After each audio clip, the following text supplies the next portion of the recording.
Communication Skills. Unit 1, Section 4. What is communication? Dear student, you are welcome to Section 3 of Unit 1. We discussed how research findings and ideas are communicated through various types of academic writings and academic presentations. In this section, we shall discuss the communication that goes on between you and other people in the academic discourse community and outside the academic discourse community. Let us start by explaining the term communication. In your own words, answer the question. What is communication? Your answer, please? Great! You got it right. Communication is the transfer of information or meaning from a sender to a receiver. It is a process that involves several components known as the elements of communication. What do you think are the elements involved in communication? As a process, communication begins with the person who has information or message. This person relates the information through a medium or a channel, and the information gets to the receiver. When the receiver gets the information, she is expected to give feedback. With this explanation, we can get the elements of communication. Elements of communication.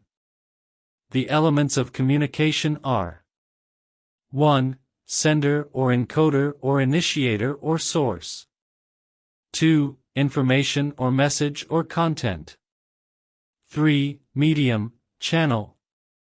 4. Receiver or decoder or destination.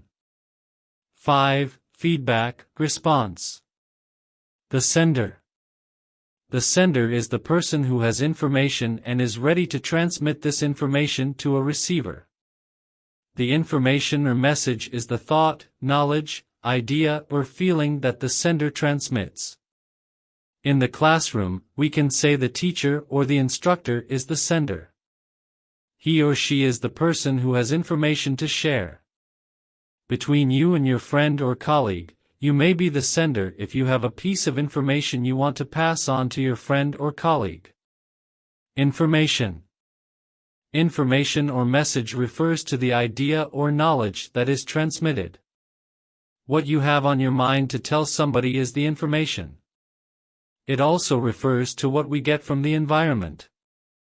Let us note that there are two main ways that we get information for our academic work. What are these two ways? Can you guess? Write them down.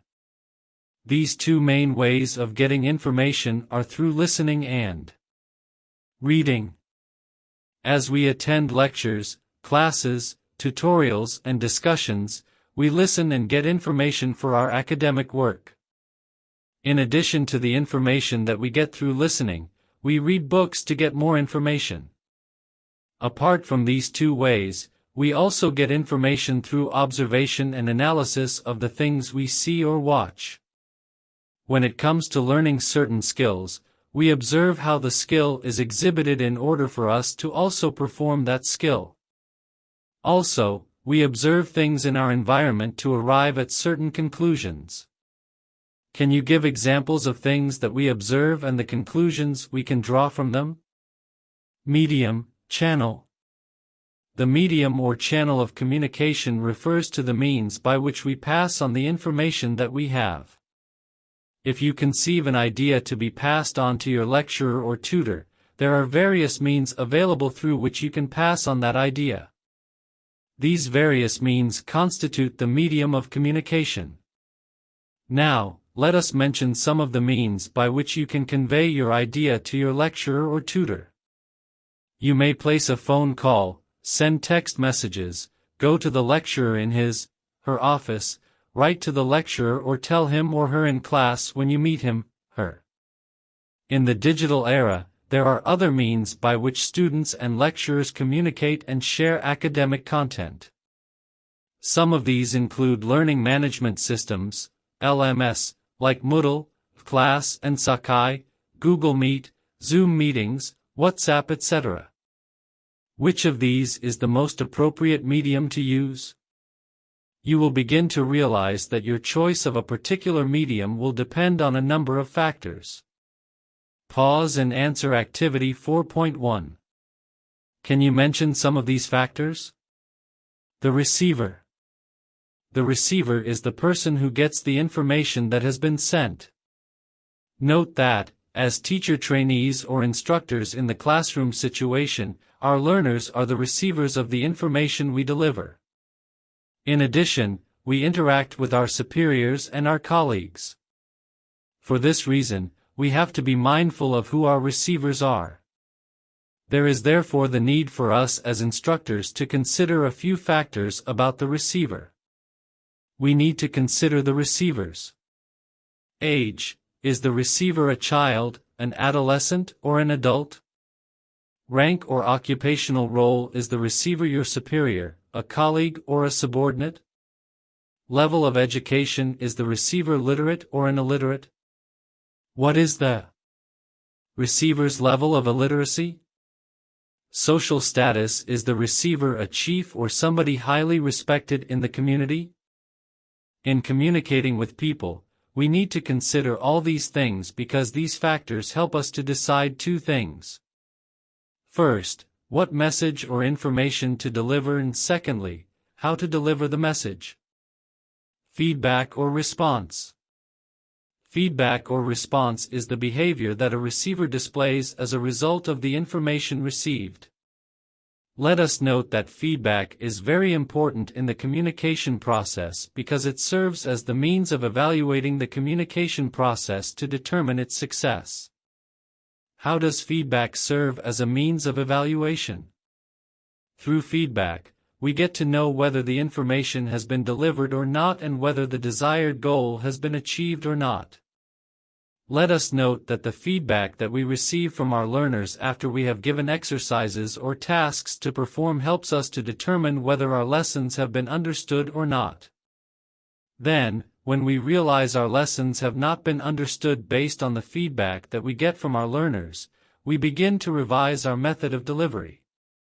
Silence is a form of feedback. Can you give examples of silence as a form of feedback in the classroom situation?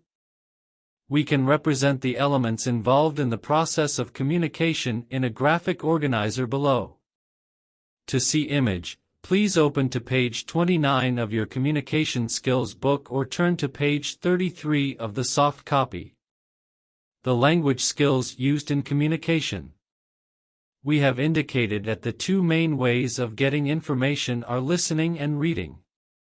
Do you remember this? Yes. We can add that there are two major ways that we give out information. What are these? Pause and list them. Did you get them correct? That is great. If you did not get it, do not worry. The two major ways through which we give out information are speaking and writing. We refer to these ways of giving and receiving information as the language skills used in communication.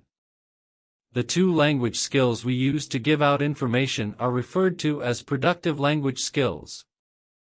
Then, the two language skills we use to receive information are receptive language skills.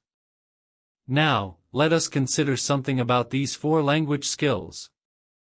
What is the order in which these language skills are acquired? Which one is acquired first when a child is born? When a child is born, it first acquires listening skills. This is followed by speaking skills. These two language skills are referred to as primary language skills.